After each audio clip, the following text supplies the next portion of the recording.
அதிமுக தொண்டர்கள் மேல நாங்கள் உண்மையாக பரிதாபப்படுகிறோம். அவங்களுடைய உணர்வுக்கு மாறாக கட்சியை கொண்டு போய் டெல்லியில் அடமானம் வச்சுட்டாரு பழனிசாமி. தன் சொந்த நலனுக்காக சுயநலத்திற்காக எப்படியாவது முதலமைச்சராக ஆகணும் என்ற நப்பாசையில பழனிசாமி அடிமையா கிடக்கிறாரு. அவரை வச்சு ஒட்டுமொத்த அதிமுகவை அழிக்கிற வேலையை பாஜக செஞ்சுக்கிட்டு இருக்கு. இப்ப கூட பீகார்ல என்ன நடக்குது நாடே பார்க்குத. பீகார் மாநிலத்தில் இதுவரை பாஜக முதலமைச்சர் இருந்ததே கிடையாது.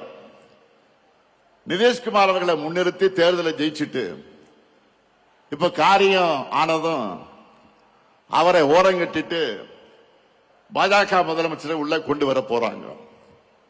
இதையே தான் பண்ணலாம் ட்ரை பண்றாங்க. நான் அடிச்சு சொல்றேன், சேலஞ்ச் பண்ணி சொல்றேன், இந்த முத்துவேல் கருணாநிதி ஸ்டாலினும் எங்க திமுக இருக்கிறவரை பாஜகவால் தமிழ்நாட்டை ஆள முடியவே முடியாது.